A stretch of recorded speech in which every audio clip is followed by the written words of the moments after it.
और अब शुरू होने जा रहा है देश का सबसे बड़ा मुकदमा, आपकी अदालत। आपकी अदालत में आज हम मुकदमा चलाएंगे फिल्म स्टार और राजनेता शत्रुघ्न सिन्हा पर। आपकी अदालत में आज जनता की ओर से जज होंगे जनसत्ता के संपादक ओम थानवी और जनता की ओर से मुकदमा चलाएंगे जनता के वकील रजत शर्मा।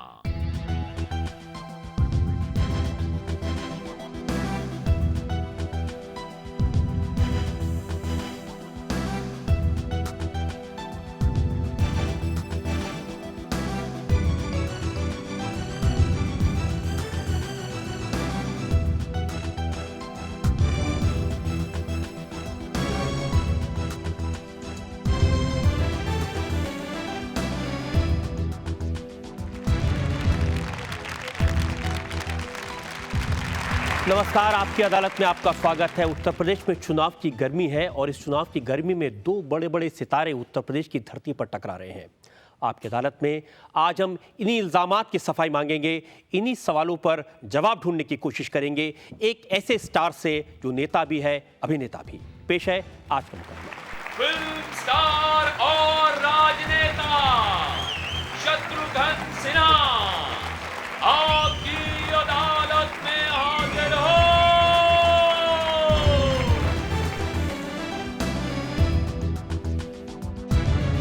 आज का मुकदमा खास तौर पर उत्तर प्रदेश की राजनीति से जुड़ा हुआ है। हम मुकदमा शुरू करें इससे पहले आज के जज ओम थानवी की इजाजत चाहेंगे आज की कार्रवाई शुरू करने के लिए। कार्रवाई शुरू की जाए। तो मुकदमा शुरू होता है। आपकी अदालत में पहला इल्जाम शत्रुघ्न सिन्हा पर। आपकी अदालत में शत्रुघ्न सिन्हा पर इल्जाम है कि ये अमिताभ बच्चन से दोस्ताना छोड़कर जानी दुश्मन बन गए हैं। शत्रु जी, जिस तरह से उत्तर प्रदेश के चुनाव के मैदान में आपने हमला किया है अमिताभ बच्चन पर, वो जरूर आपसे पूछ रहे होंगे, मेरे दोस्त किस्सा ये क्या हो गया, सुना है कि तू बेवफा हो गया। रजत जी, मुझे दोस्ती निभाने की बहुत अच्छी या बुरी आदत है और अमिताभ बच्चन आज भी मेरे दोस्त हैं और मैं उन्हें दोस्त मानता हूं। और दूसरी बात यह है कि अमिताभ बच्चन का संपूर्ण व्यक्तित्व तो बहुत निराला है। बहुत अच्छे कलाकार हैं, बहुत अच्छे आदमी हैं, बहुत अच्छे इंसान हैं। इल्ज़ाम तो आपने लगाया, आपने कहा कि अमिताभ बच्चन ने उत्तर प्रदेश में समाजवादी पार्टी के लिए जो प्रचार किया है, जो उनके ऐड चल रहे हैं टीवी पर, उसके लिए उन्होंने पैसा लिया है। उत्तर प्रदेश में चारों तरफ लिखा हुआ है या टीवी पे भी आता है कि उत्तर प्रदेश में दम है क्योंकि जुर्म यहाँ कम है। यानी उत्तर प्रदेश में है दम, जुर्म यहाँ है कम। हमने कहा उत्तर प्रदेश में है दम क्योंकि लूट रहे हैं हम। ये सब हो रहा है। और उस दरमियान जब लोग मुझसे पूछते हैं कि अमिताभ बच्चन जैसा एक संपूर्ण व्यक्तित्व का मालिक, इतना अच्छा कलाकार, अदाकार, क्यों ऐसी बात कर जाते हैं। दुनिया को पता है कि उत्तर प्रदेश में क्या हो रहा है, कैसे क्राइम, निठारी वगैरह छोड़ दें, हत्याएं छोड़ दें, अपहरण, बलात्कार, तमाम बातें हो रही उत्तर प्रदेश में। और ऊपर से एक प्यारा आदमी, निराला आदमी का ये कहना कि उत्तर प्रदेश में है दम क्योंकि जुर्म यहाँ है कम। तो मैंने कहा इसी बात का है गम कि अमिताभ बच्चन कहते हैं कि जुर्म यहाँ है कम। मैंने इनको संभालने की कोशिश की। हमने कहा देखिए, अमिताभ बच्चन से करवाया गया होगा, कुछ और कारणों से करवाया गया होगा। हो सकता है उन्होंने जैसे मॉडलिंग करते हैं, जैसे आमिर खान मॉडलिंग करते हैं, बाकी लोग मॉडलिंग करते हैं, अमिताभ बच्चन ने मॉडलिंग की होगी और कुछ और कारणों से, चाहे पैसा हो चाहे जो भी हो, उन कारणों से किया होगा। I tried to save him. मैंने उनको बेल आउट करने की कोशिश की। इसका जवाब अमर सिंह ने दिया। जब वो आपकी अदालत में आए, हमने उनसे पूछा था, उन्होंने कहा कि अमिताभ बच्चन ने तो पैसा नहीं लिया, लेकिन हो सकता है कि शत्रुघ्न सिन्हा के पास पैसे की कमी हो। कहा हमने अमिताभ बच्चन के बारे में पॉलिटिकल स्टेटमेंट दिया चाहे पर्सनल स्टेटमेंट दिया, उसमें अमिताभ बच्चन मेरे दोस्त हैं, हमें बोल सकते थे, हमें डांट भी सकते थे, हमारे बड़े भाई हैं। लेकिन अमिताभ बच्चन तो बिल्कुल नहीं बोले। बड़े मियाँ तो बड़े मियाँ, मोटे मियाँ, मेरा मतलब छोटे मियाँ, सुभान अल्लाह। और ये छोटे मियाँ सुभान अल्लाह ये बोल रहे हैं। मैं इनसे पूछना चाहता हूँ अमर सिंह से कि इतनी जल्दी क्या थी गौरी साजन के घर जाने की। अरे भैया, उनका साथ देने की इतनी जल्दी क्या थी? एक बार बात कर लिया होता कि गैरों से कहा तुमने, गैरों से सुना तुमने, कुछ हमसे कहा होता, कुछ हमसे सुना कहा होता। कि शत्रुघ्न सिन्हा के पैसे की ज़रूरत है, उनके पास काम नहीं है, उनका ज़माना चला गया और गुजरा हुआ ज़माना आता नहीं दोबारा। अमर सिंह जी कहते मेरे फिल्में नहीं हैं। क्या यही बात वो आज जयललिता जी को कहेंगे कि जयललिता जी के पास काम नहीं है। अरे वो चीफ मिनिस्टर रही हैं, वो आज एक्स फॉर्मर चीफ मिनिस्टर हैं। क्या दिलीप कुमार के लिए भी यही भाषा का प्रयोग करेंगे? क्या दिलीप कुमार में फिल्में नहीं है? अरे वो अपनी मर्जी से, दिलीप कुमार एक इंस्टीट्यूशन है। एक मैं अगर फिल्म इंस्टीट्यूट का हूँ तो दिलीप कुमार खुद ही एक इंस्टीट्यूशन है। और अगर वो नहीं कर रहे हैं तो उनकी अपनी इच्छा है, उनकी अपनी मजबूरी है, उनके अपने कारण है। वैसे जयललिता को कह नहीं सकते कि जयललिता तुम फिल्मों में काम नहीं कर रहे हो, काम नहीं मिल रहा है। ये तो हमारी अपनी मर्जी से मैं उसमें आया। लेकिन शत्रु जी, अगर अमिताभ बच्चन ने पैसे लेकर भी ऐड किया तो उसमें बुराई क्या है? बिल्कुल बुराई नहीं है रजत जी, बिल्कुल पैसा लेके कर सकते हैं। मॉडलिंग करना कोई बुरी बात नहीं है। लेकिन जो कहते हैं कि शत्रुघ्न सिन्हा को पैसे की ज़रूरत है और अमिताभ बच्चन को पैसे की ज़रूरत नहीं है, तो मैं जानना चाहूँगा तमाम लोगों से कि फिर वो पालमपुर की गैया, पप्पू भैया, पप्पू पास हो गया, पप्पू फेल हो गया, या च्यवनप्राश, हाजमोला, बालों का तेल और ये और वो जो ये सारे प्रचार किस लिए करते हैं? मातृभूमि की सेवा के लिए करते हैं क्या? जाहिर है पैसे के लिए करते हैं। शत्रु जी, एक ज़माना था जब आपने भी बैक पाइपर का ऐड किया था, जब आपने कहा था हम तुम और बैक पाइपर। देखिए, समझने की जरूरत, मैंने ऐसा तो खैर नहीं कहा था, अगर कहा भी हो, मैंने आज से 20 साल पहले किया। मुझे लगा सर मुंडाते ओले पड़ गए। मैं आज भी कहता हूँ मॉडलिंग करना। मैं आपको बता देता हूँ आपने क्या कहा था। एग्जैक्ट लाइनें मेरे पास में है, जब मिल बैठेंगे मैं, आप और बैक पाइपर और साथ में बॉटल। नहीं, ये स्लोगन बाद में कॉइन किया गया था। मेरे वक्त में स्लोगन नहीं था, शायद कोई स्लोगन ही नहीं था। ये थोड़ा बाद में 2-4 साल बाद स्लोगन हुआ, मेरे साथ नहीं, कुछ और लोगों के साथ। लेकिन मैं कहना चाहूँगा कि मॉडलिंग करना कोई अपराध नहीं है। किसी का कोई कलाकार करता है, ना कोई बड़ी बात है ना बुरी बात है। अगर पैसा कमा रहा है, मॉडलिंग कर रहा है। लेकिन हाँ, एक अच्छे कलाकार को, एक नामचीन आदमी को, एक सामाजिक व्यक्ति को इतना ज़रूर ध्यान रखना चाहिए किस चीज़ का। जैसे मैंने पोलियो का प्रचार मैंने किया, सबसे पहले मैंने शुरू की, बाद में अमिताभ भैया अच्छा किया। मरने के बाद आंखें अब दान करें, नेत्रदान महादान मैंने शुरू की। लेकिन ये जिस ऐड की मैं बात बता रहा हूँ, ये तो नहीं, उसके बाद मैं बोलता हूँ, मैं तो पार्लियामेंट में, टेलीविजन पे, रेडियो पे सबके सामने कह चुका हूं कि अगर मैंने किया तो मुझसे अपराध नहीं हुआ। लेकिन मुझ जैसा सचेत आदमी को ऐसा नहीं करना चाहिए था। मुझसे भूल जरूर हुई और मैं सरेआम सबसे क्षमा मांगता हूं कि आज के बाद ऐसा कभी नहीं करूंगा। और वो दिन है और आज का दिन है, आपने कभी मेरा किसी ऐसे चीज के साथ नाम जुड़ा हुआ नहीं देखा होगा। और आज तक मैंने कोई मॉडलिंग ही नहीं की, क्योंकि सर मुड़ाते ही ओले पड़ गए थे। और जहाँ तक अमिताभ बच्चन का सवाल है, उनका स्टेटमेंट हमने देखा है इन एड्स के बारे में। उन्होंने कहा कि मैं राजनीति में नहीं हूँ, मैं राजनीति में आना नहीं चाहता, और ये जितने विज्ञापन मैंने किए हैं ये इसलिए किए हैं क्योंकि मैं उत्तर प्रदेश का ब्रांड एम्बेसडर हूँ। मैंने कहा था कि बात निकली है तो दूर तलक जाएगी। अब बात निकल रही है, मैं खामोखा अमिताभ बच्चन का जिक्र आ रहा हूँ, अमिताभ बच्चन की बातें कर रहा हूँ, खासकर उस घड़ी में जब अमिताभ बच्चन में के परिवार में बहुत खुशी की बात हो रही है, उनके बेटे की शादी हो रही है, बहू आने वाली है, उस वक्त ये बात निकल रही है। लेकिन पैसा लेना जो है, ज़रूरी नहीं कि आप सीधे कैश ही लें या आप चेक लें, काइंड में भी होता है। कोई बता सकता है इतनी सारी फिल्में उस परिवार की टैक्स फ्री जो हुई हैं उत्तर प्रदेश में, वो किस लिए हुई हैं? क्या सारी फिल्में बहुत कमाल की फिल्में थी? उत्तर प्रदेश में आलम यह रहा कि जो भी उनके परिवार का गया, उसको वहाँ पे मुलायम सिंह जी तैयार रहते थे यश भारती अवार्ड देने के लिए। मैं तो डर के मारे उस समय उत्तर प्रदेश और लखनऊ जाना बंद कर दिया, कहीं मुझे भी यश भारती अवार्ड ना दे दें। फिर मैं कैसे समझाऊंगा लोगों को। हमने उनसे पूछा था कि उनकी फिल्मों को कंसेशन क्यों दिया गया, क्यों फिल्में माफ़ कर दी, क्या ये फेवर नहीं है? तो अमर सिंह ने कहा कि अगर उनकी सरकार बनी उत्तर प्रदेश में तो फिर अमिताभ बच्चन की, अभिषेक बच्चन की और ऐश्वर्या राय की भी अब हर फिल्म को टैक्स फ्री कर देंगे। अब वो कह रहे हैं, अमर सिंह जी और मुलायम सिंह जी कह रहे हैं, लेकिन ना नौमन तेल होगा न राधा नाचेंगी। उत्तर प्रदेश की कहानी ख़त्म है। जिस उत्तर प्रदेश के मुख्यमंत्री आज खुद सरेआम कहने लगे हैं कि भैया अगर मैं चुनाव हार गया तो जेल चला जाऊंगा। पहली बात, चुनाव तो ज़रूर हारेंगे वो, उसमें तो दो राय नहीं है। उसके बाद हम जेल चले जाएंगे, यार इसका मतलब क्या हुआ? इतनी बौखलाहट, घबराहट किस बात की है? इतनी आसानी से इसके बयान को मत लीजिए सर। इसके अंदर इशारा है अपराधियों को, इशारा है सारे क्रिमिनल्स को, सारे हत्यारों को, सारे बदमाशों को, सारे गुंडों को कि बेटा अगर तुम्हारा मुखिया ही जेल चला गया सरगने का तो तुम्हारा क्या होगा कालिए। एक ज़माना था कि आप बहुत अच्छे दोस्त थे अमर सिंह के। हमने देखा जब नटवर सिंह को कांग्रेस से तोड़ने की कोशिश की जा रही थी, आप अमर सिंह के साथ थे उस मुहिम में। मुझे खुद ताज्जुब हुआ कि अमर सिंह जी से मेरे व्यक्तिगत संबंध बहुत अच्छे रहे हैं, तो इतनी जल्दी क्या थी? एक टेलीफोन कर लिया होता, मुझसे पूछ लिया होता। जो मुझे तरह तरह का नाम दे रहे हैं, तरह तरह का अपमान करने लेकिन की ये तो आप जानते हैं ना कि अगर अमिताभ बच्चन पर कोई भी हमला करता है, चाहे वो सोनिया गांधी हो या शाहरुख खान हो, तो अमर सिंह पूरी तरह बरसते हैं।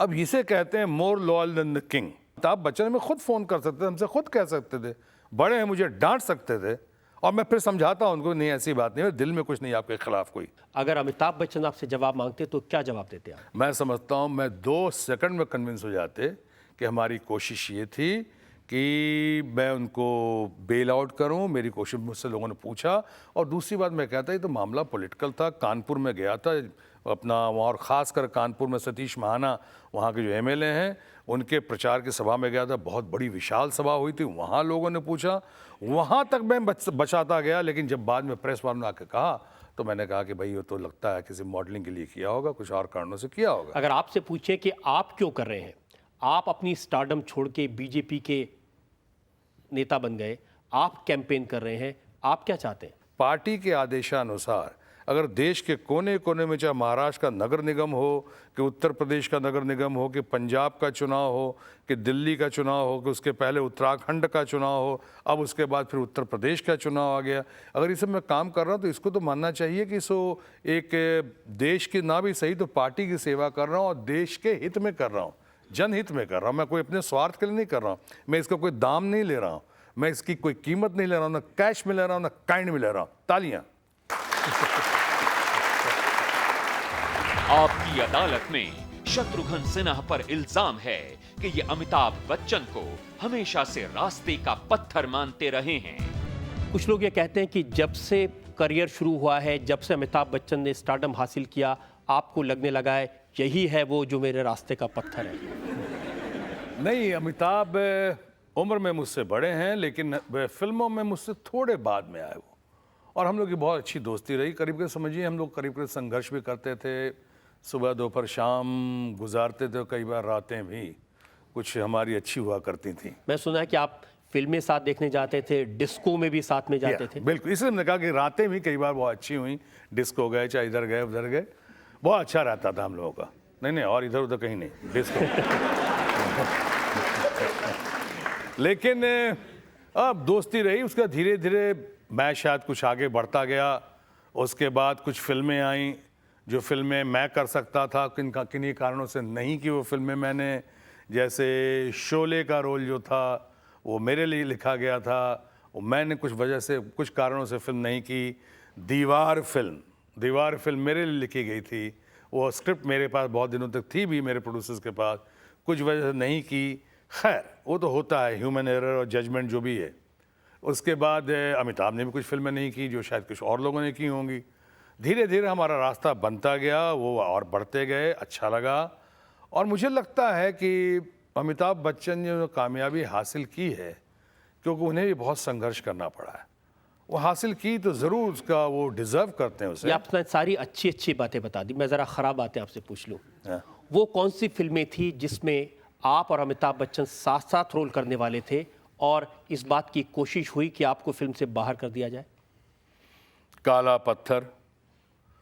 पत्थर में मुझे बताया गया कि कोई नहीं चाहता था कि मैं वो फिल्म करूं, लेकिन काला पत्थर में, उस फिल्म में जिस रोल की बहुत तारीफ हुई, चर्चा हुई, उस रोल के मामले में सबसे बड़ा योगदान जो है वो सलीम जावेद और ख़ासकर सलीम भाई का है, सलमान खान के पिताजी जो हैं।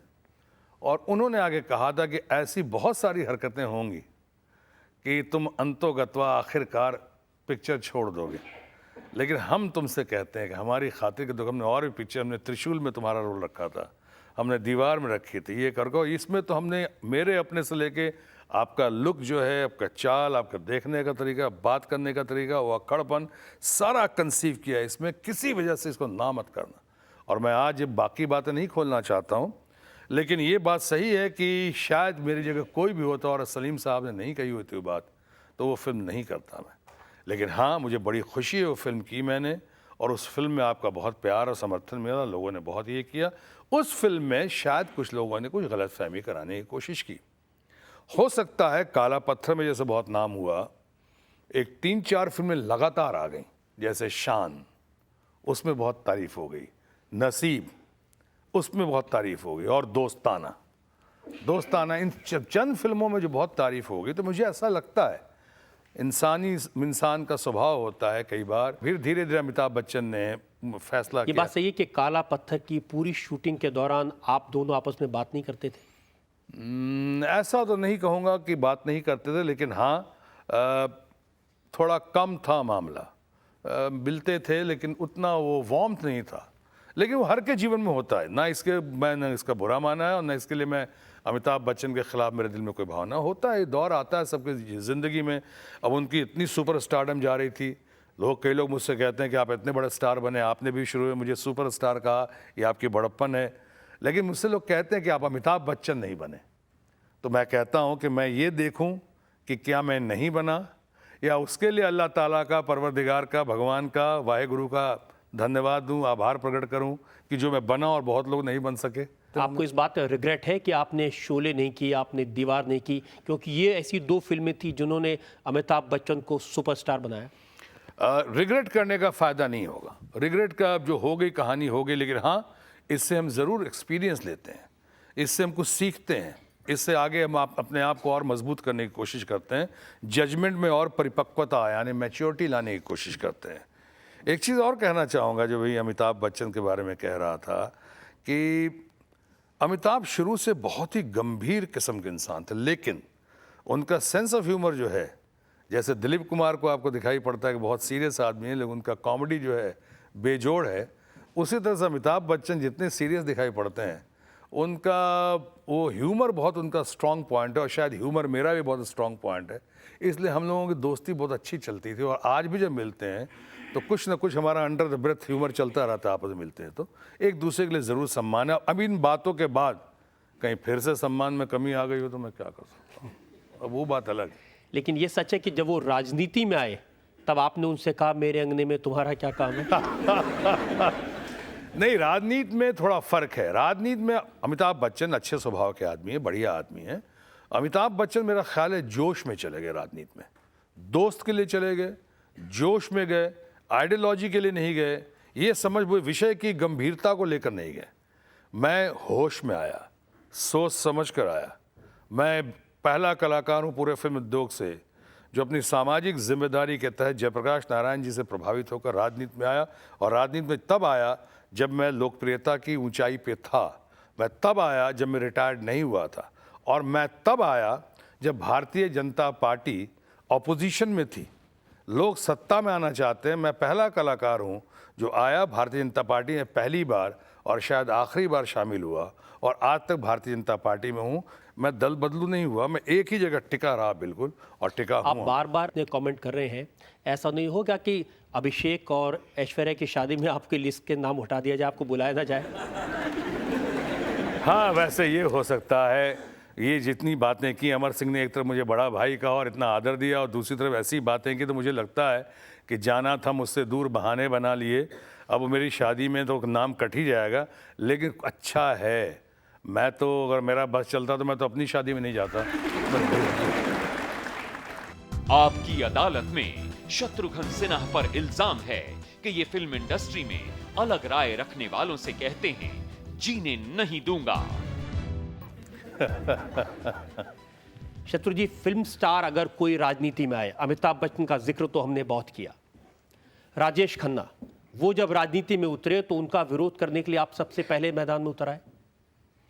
रजत जी, मैं बिल्कुल नहीं चाहता था, लेकिन ये तो पार्टी का आदेश था।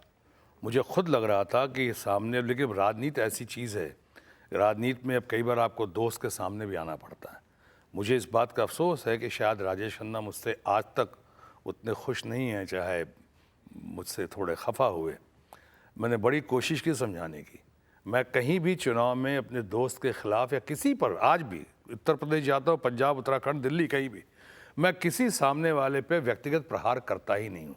जीने नहीं दूंगा नहीं, मैं कहता हूँ सब जियो, जियो और जीने दो। ये लोकतंत्र है। आप सबको कहाँ जीने देते हैं? आपने राजेश खन्ना के खिलाफ चुनाव लड़ा, आप कह रहे हैं पार्टी का आदेश था। आमिर खान, उन्होंने एक बयान क्या दे दिया, आप उनके पीछे पड़ गए?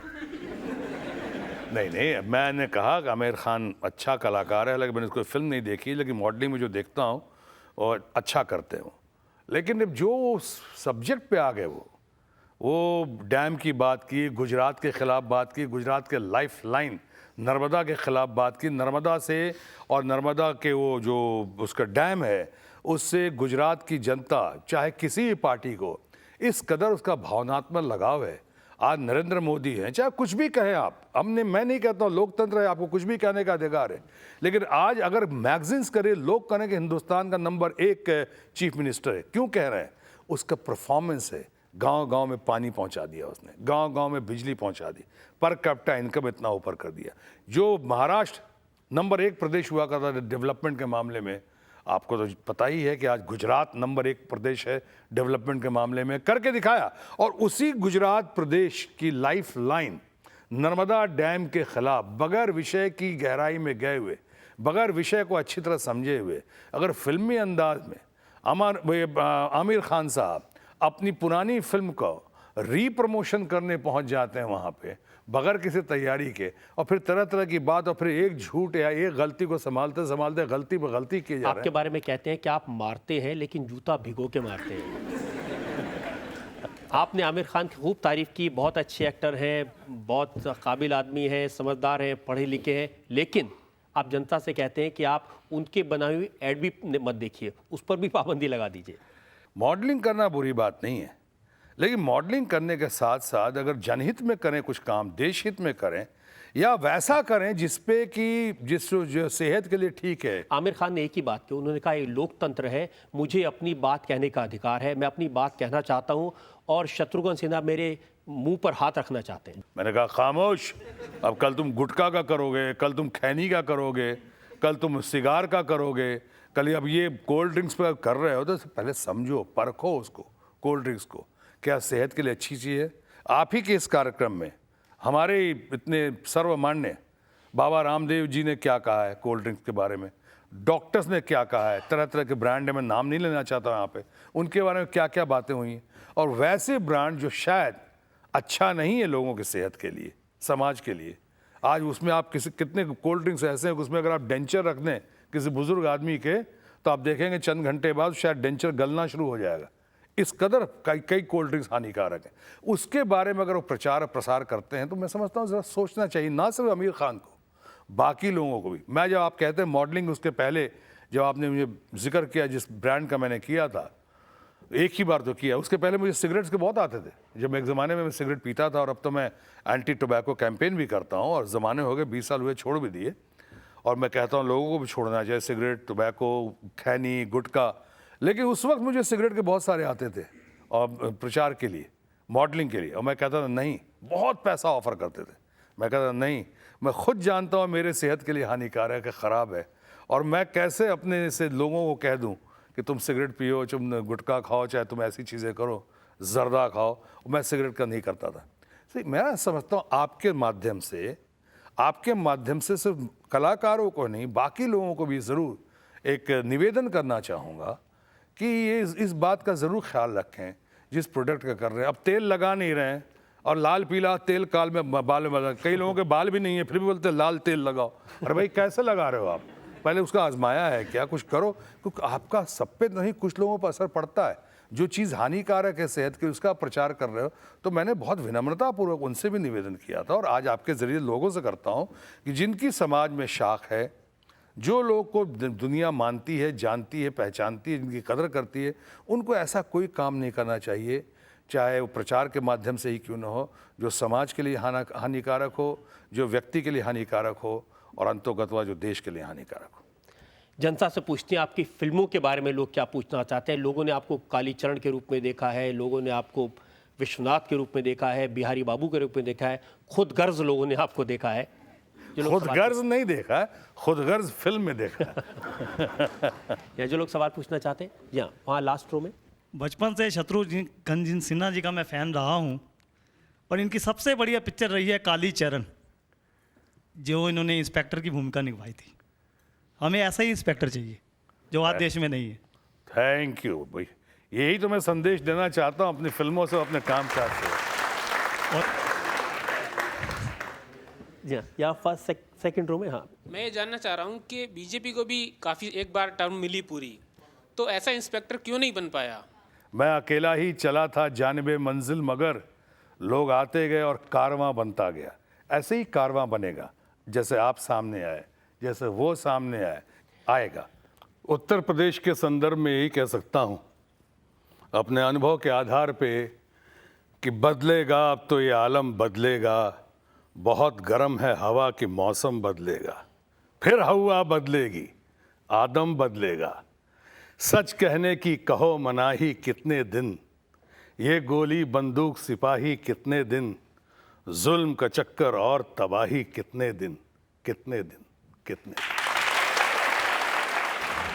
आपकी अदालत में शत्रुघ्न सिन्हा पर आरोप है कि ये अपने फिल्म करियर को छोड़कर बीजेपी के हाथों का खिलौना बन गए। आपको अपनी खिलौना फिल्म याद होगी? जी, जैसे सरकमस्टांसेस का खिलौना बना दिया फिल्म ने। लोग कहते हैं कि भारतीय जनता पार्टी ने आपको एक खिलौना बना दिया है और भीड़ इकट्ठा करने के लिए आपका इस्तेमाल होता है। देखिए, पहली बात तो भीड़ इकट्ठा करने के लिए इस्तेमाल होता है, और आज भी भीड़ इतनी आ रही है तो जाहिर है कि मैं कोई रानी मुखर्जी तो हूँ नहीं।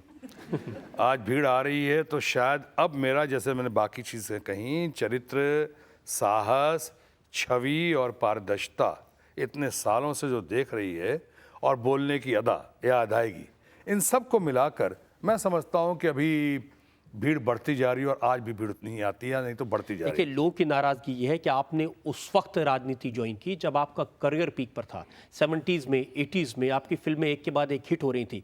जिस रोल में जनता आपको प्यार कर रही थी, जिस कालीचरण को, जिस विश्वनाथ को लोग प्यार कर रहे थे, उसे छोड़ दिया आपने। मेरे सामने एक समस्या थी कि फूल रहूं और मुरझा जाऊं, या फूल की खुशबू को दूर दूर तक फैलाऊं, स्टार रहूं और स्टारडम में विलीन हो जाऊं कल, या अपने स्टारडम की लोकप्रियता के मंच का सृजनात्मक, क्रियात्मक, कंस्ट्रक्टिव और क्रिएटिव इस्तेमाल करते हुए सोशल और पॉलिटिकल मीन्स के जरिए मैं देश की दिशा और देश की दशा ठीक करने की कोशिश करूं, एक बहुत अच्छे बढ़िया लोगों के नेतृत्व में, उनके साथ टीम में शामिल होकर। इसीलिए मैंने कहा कि मैं होश में आया। मैं अमिताभ जी की तरह या बाकी लोगों की तरह जोश में नहीं आया, मैं होश में आया, सोच समझ कर, और इसीलिए मैं ऑपोजिशन में आया। मुझे तो रूलिंग पार्टी में भी लोग बुला लेकिन रहे आप ये नहीं समझते कि जनता चाहती थी आप रोल करते रहें, मीनिंगफुल रोल करते रहें? जनता मुझे बहुत प्यार दे रही है, जनता का बहुत आशीर्वाद मिल रहा है, क्योंकि जिस पारदर्शिता शब्द का मैंने इस्तेमाल किया, वो देख रहे हैं कि कोई मांगने या पाने नहीं आया ये। वो देख रहे हैं कि इस पर किसी किस्म का आरोप नहीं है, कोई दाग नहीं है। वो देख रहे हैं कि मैंने कहीं कोई नोएडा में या इधर कोई लैंड नहीं लिया है, कहीं कोई लाइसेंस नहीं लिया है। सब पब्लिक जान रही है कि फैमिली लाइफ भी ठीक है इसकी, प्रोफेशनल लाइफ भी ठीक रही है इसकी, पॉलिटिकल लाइफ भी ठीक है इसकी। जब शत्रु जी पब्लिक को पता चलता है आपकी अदालत में शत्रुघ्न सिन्हा आने वाले हैं, तो लोग हमें ख़त लिखते हैं, SMS भेजते हैं, और वो कहते हैं कि उनसे ये ज़रूर पूछिए, शत्रुघ्न सिन्हा के हीरो वाले लुक्स नहीं थे, फिर भी वो खलनायक से नायक बन गए। हीरो वाले लुक्स नहीं थे, तो इन लड़कियों से पूछिए इनको कैसा लुक लगता है मुझे। लेकिन मैं समझता हूँ कि मेरा लुक जो है विलन का लुक था। मैं विलन से हीरो कैसे बना? मैं किसी प्रोड्यूसर डायरेक्टर का लुक, भले मेरा अक्खड़पन मानते हैं, मैं किसी प्रोड्यूसर डायरेक्टर का एहसानमंद नहीं हूँ। मैं आपका एहसानमंद हूँ, देश की जनता का, लोगों का। इतनी तालियां बजती थी पहली बार खलनायक के रोल पे, खलनायक की एंट्री पे आते। विश्व में नहीं हुआ कि विदेशों में अखबारों ने लिखना शुरू कर दिया कि पहली बार एक खलनायक, बैडमैन, विलन जो अपेयर होता है, लोग ताली से उसका स्वागत करते हैं।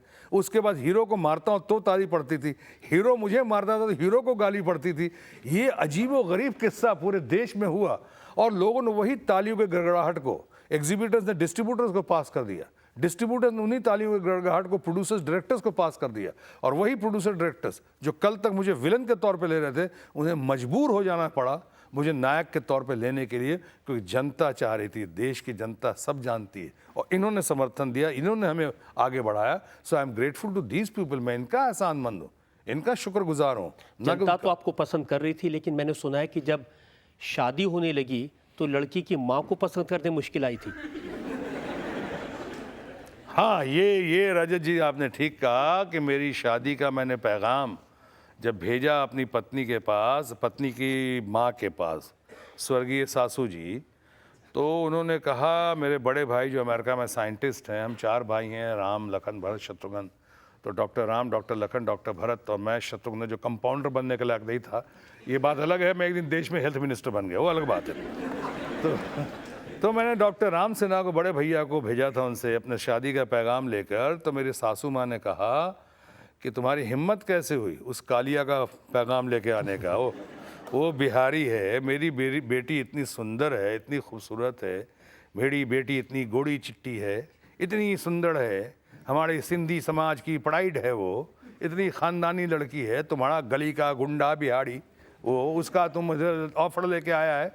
अरे वो कालिया है, मेरी बेटी गोड़ी चिट्टी है, सुंदर है, खूबसूरत है, दोनों को खड़ा करके अगर कलर्ड फोटोग्राफ भी खींचेगा तो ब्लैक एंड व्हाइट का इफेक्ट आएगा।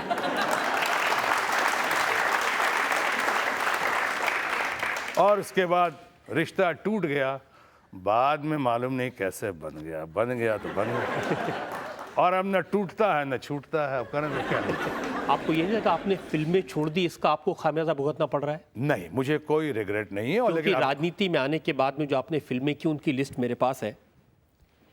इंसाफ अपने लहू से, किसी को याद नहीं है, मुझे भी याद, औलाद के दुश्मन, दीवाना हूँ पागल नहीं, ये एक के बाद एक जितनी फिल्में आप जब राजनीति में आए, आपकी जो जो फिल्म आई वो फ्लॉप हुई।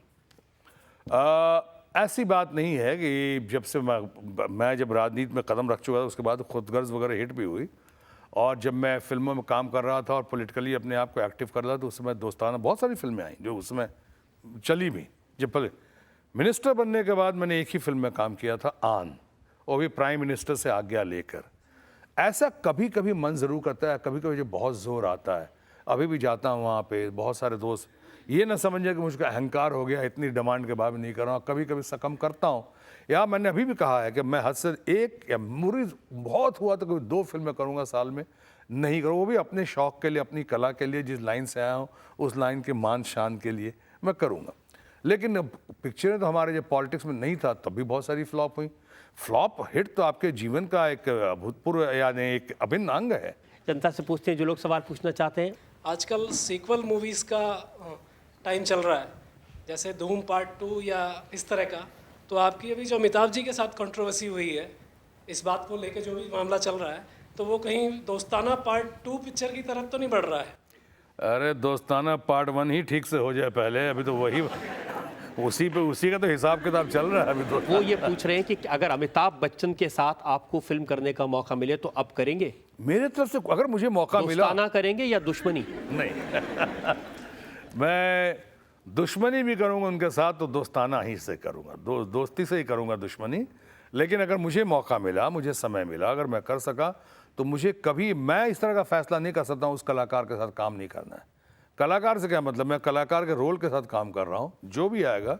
और अगर अमिताभ आते हैं तो अमिताभ तो खैर बहुत बढ़िया कलाकार हैं, अगर वो समझेंगे कि मैं उनके साथ काम कर सकता हूँ और करना चाहिए तो मेरी तरफ से कोई आपत्ति नहीं होगी, मैं बिल्कुल बहुत खुशी करूँगा। उस फिल्म का नाम क्या रखा जाएगा, दोस्ताना या जानी दुश्मन? दुश्मन दोस्त।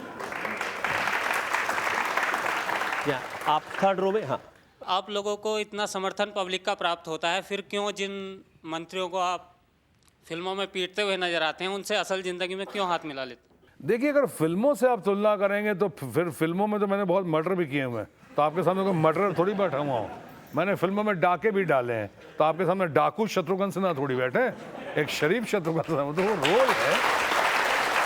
आप राजनीति में भी हैं तो आप अभिनेता ज्यादा लगते हैं, नेता कम।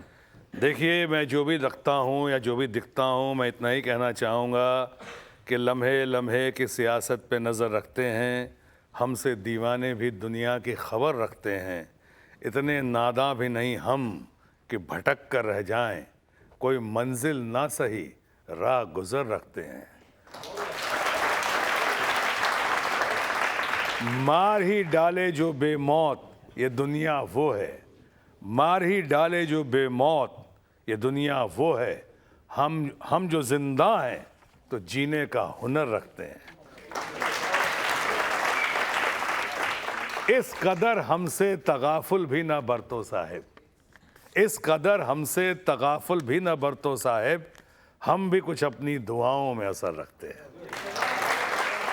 आपकी अदालत में आज हमने जनता की तरफ से मुकदमा चलाया अभिनेता से नेता बने शत्रुघ्न सिन्हा पर। हमने उनसे पूछा अमिताभ बच्चन से उनकी तकरार के बारे में, हमने उनसे पूछा उनके अभिनेता से नेता बनने के सफर के बारे में, हमने शत्रुघ्न सिन्हा से पूछा क्या उन्होंने नेता बन के गलती तो नहीं की।